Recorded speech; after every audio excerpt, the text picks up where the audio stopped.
बिस्मिल्लाहिर्रहमानिर्रहीम। मैं मलिक ताहिर, आप देख रहे हैं मेरा यूट्यूब चैनल। आज सबसे बड़ी ब्रेकिंग न्यूज़ ये है कि जो कमिश्नर रावलपिंडी हैं उन्होंने अपने ओहदे से इस्तीफ़ा दिया, लियाकत अली साहब। और उन्होंने साथ साथ बहुत ज़्यादा इंकशाफात किए हैं इंतखाबात 2024 के हवाले से। उनका कहना था कि जो रावलपिंडी के जितने भी हल्के थे उनमें पीटीआई के आज़ाद उम्मीदवार जो थे वो 70-70 हज़ार की लीड से जीत रहे थे, जबकि मैंने खुद अपनी निगरानी में नून लीग के उम्मीदवारों को जितवाया और अपनी निगरानी में ही ठप्पे लगवाए। उनका ये कहना था कि जो भी इसके पीछे अनासिर हैं उन सबको सज़ा होनी चाहिए और मुझे भी उसमें शामिल करके मुझे भी सज़ा देनी चाहिए, साथ इलेक्शन कमीशन को भी सज़ा होनी चाहिए। और उन्होंने ये कहा कि आज सुबह की नमाज के बाद मैंने इरादा किया कि मैं खुदकुशी कर लेता हूँ, लेकिन फिर मैंने सोचा कि मैं हराम मौत क्यों मरूँ, क्यों ना मैं ये सारे जो राज हैं अवाम के सामने रखूँ। तो उन्होंने मीडिया से गुफ्तगू करते हुए सब कुछ जो है अवाम के सामने रखा और अपने ओहदे से इस्तीफ़ा दिया।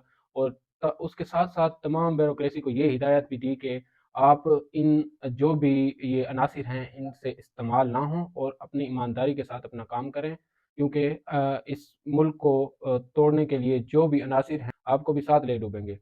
तो उनका कहना था कि मैंने यही सोचा कि मैं इस मुल्क को तोड़ने का बाइस ना बनूं, उससे बेहतर है कि मैं ये सारी हकीकत जो है अवाम के सामने। इसके साथ साथ पाकिस्तान में इंतखाबात तो हो गए, आज 9 दिन हो गए इंतखाबात को, लेकिन अभी तक ये इस चीज़ का पता नहीं चल सका कि कौन हुकूमत बनाने जा रहा है। ये एक बहुत बड़ा सवाल निशान है, क्योंकि पीटीआई ने तो अपने कल के बयान में ये कह दिया, बैरिस्टर सैफ ने जो केपीके से हैं मुंतखब, उन्होंने कह दिया कि हम वफाक और पंजाब में अपोजिशन में बैठेंगे, क्योंकि हमारे पास सादा अक्सरियत ही नहीं है। हमसे जो 80-90 सीटें ऐसी हैं जो चुरा ली गई हैं धांधली के ज़रिए, तो उससे बेहतर है कि हम अपोजिशन में बैठ जाएँ जब तक कि हमें वो वापस अदलिया की तरफ से नहीं दी जाती।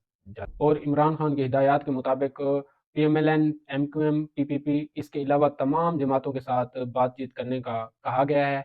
उसके वजूहात ये हैं कि जो भी इस इलेक्शन में धांधली हुई है उसके खिलाफ मुतहिद होकर तमाम जमातें जो बाकी हैं जिनको मफादात नहीं मिल सके इसमें धांधली के ज़रिए, तो उनके साथ बातचीत की जाए और एक पुरअमन तरीके से एहतजाज शुरू किया जाए। बैरिस्टर सैफ का साथ साथ ये भी कहना था कि हमारे पास फार्म 45 मौजूद हैं, उसके बावजूद भी हमारे नताइज तब्दील किए गए। जमात इस्लामी हो गई, जीडीए हो गई और जेयूआई फे, ये तमाम जमातें एहतजाज का हिस्सा होंगी। और उनका बैरिस्टर सैफ का ये भी कहना था कि इंतखाबात 5 साल बाद हुए और वो भी इस तरह। ये तो हम सब के सामने ही है, आम आम आम आवाम को भी पता है कि किस तरह इंतखाबात हुए और किस तरह इनके नताइज तब्दील किए गए। पीटीआई ने क्लियर कह दिया है कि हम अपनी वफाक और पंजाब में हुकूमत नहीं बनाए, क्योंकि इनके पास सादा अक्सरियत नहीं है। इनसे 70-80 सीटें ऐसी हैं जो धांधली के जरिए ले ली गई हैं, और उसके साथ साथ जो कामयाब हुए हैं उनकी भी कोशिश की जा रही है कि उनसे भी वापस ली जाए सीटें।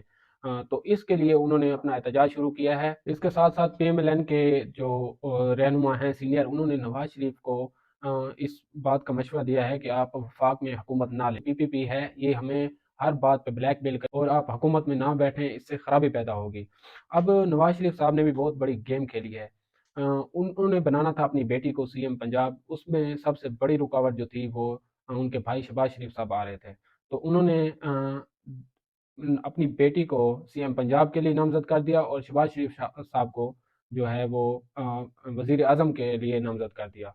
और इस तरह अब जो है, अब उनके जो सीनियर रहनुमा हैं बशमूल इसहाक डार साहब, उन्होंने कहा है कि आप इस हुकूमत का हिस्सा ना बने वफाक में, हम पंजाब में हुकूमत बना लेते हैं, क्योंकि पंजाब में हमारा जो सियासी ग्राफ है वो बहुत ही लो हो चुका है, तो उसको बेहतर करने की कोशिश करेंगे। वफाक में हम पीपीपी से और जो जमातें भी हमारे साथ शामिल होंगी उनसे हम ब्लैकमेल होते रहेंगे।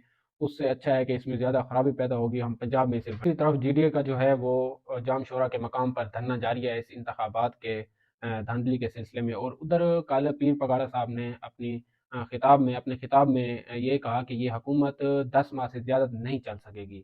इसके जो नताइज थे वो 1 साल पहले ही बिक चुके थे, और हम इसलिए इसके लिए अपनी जो है स्ट्राइक जारी रखेंगे। और उन इसके साथ साथ उन्होंने ये भी कहा कि इमरान खान एक ईमानदार आदमी है, अगर वो चोर है तो हम सब चोर हैं।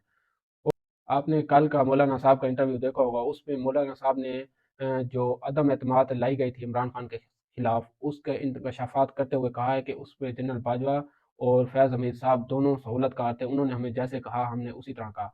जबकि आज उन्होंने अपने उस बयान की तब्दील किया है और उससे यू टर्न ले लिया है। आपको मैंने पिछले व्लॉग में भी कहा था कि मौलाना साहब यू टर्न जो हैं वो बहुत जल्दी लेते हैं, और ये بہت ہی سستی ڈیل پر جو ہے مان جاتے ہیں بات کو۔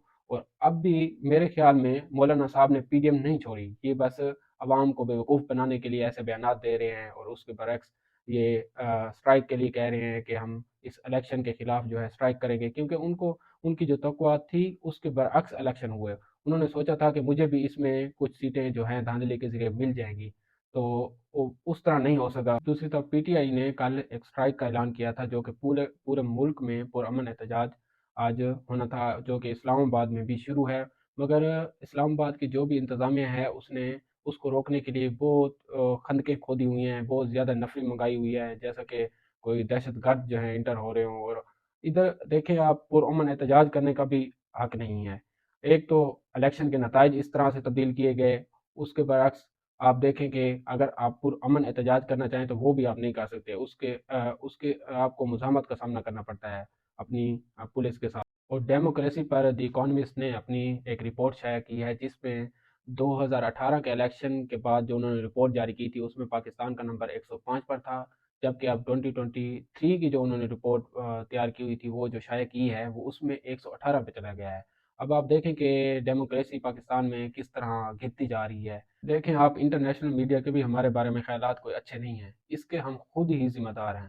اب تمام سیاسی پارٹیوں کو چاہیے کہ وہ مل بیٹھیں اور اس کا ایک حل تلاش کریں، کیونکہ اس طرح تو پاکستان پہلے بھی معاشی طور پر بہت زیادہ کمزور تھا، اور جو پولیٹیکل انسٹیبلٹی ہے وہ بہت زیادہ بڑھ گئی ہے۔ پہلے کچھ اور تھی، اب اس الیکشن کے بعد تو اور زیادہ بڑھ گئی، کیونکہ یہ عوام کا پیسہ ہی برباد کیا گیا ہے۔ جس طرح عوام نے اس الیکشن میں جس کو مینڈیٹ دیا تھا، اسی طرح الیکشن کے نتائج شائع کرتے تو یہ ڈیموکریسی کی طرف ایک بہت بڑا قدم ہوتا، اور ایک جو گورنمنٹ اس کے نتیجے میں بنتی تو وہ مضبوط گورنمنٹ ہوتی، اور اس کے پاس اپنی سادہ اکثریت ہوتی، اور وہ بہت بڑے بڑے سٹانس لے سکتی، مضبوط فیصلے جو ہیں وہ کر سکتی۔ اب تو جو بھی مخلوط حکومت بننے کی، وہ ایک دوسرے سے بلیک میل ہوتی رہے گی، اور اس کے ساتھ ساتھ وہ ان کو مشکلات کا سامنا ہوگا۔ پاکستان پہلے بھی بہت زیادہ مشکلات میں گھرا ہوا ہے، اس میں ٹیررسٹ ایکٹیویٹیز ہوگی، وہ بہت زیادہ لیول پر ہیں، معاشی طور پر آپ کمزور ہو چکے ہیں، اور اس کے ساتھ ساتھ آپ کے جو سب سے مین سٹیپ ہے وہ ڈیموکریسی ہے۔ ڈیموکریسی کو تو آپ پیچھے لے کر جا رہے ہیں اپنے مفادات کے لیے، اس کو پیچھے چھوڑ رہے ہیں۔ تو اس کے لیے تمام پارٹیز کو چاہیے کہ اپنے مفادات کو ایک سائڈ پر رکھیں، ابھی پاکستان کے لیے صرف سوچیں، اور ایک ہی میز پر مل بیٹھیں اور ان تمام مسائل کا حل تلاش کریں، نہ کہ ایک دوسرے کے اوپر جملہ بازی کریں، الٹ نام لیں اور ایک دوسرے کو گالم گلوچ کریں۔ فی الوقت کے لیے اتنا ہی، ملتے ہیں اگلے ولاگ کے لیے۔ اللہ حافظ۔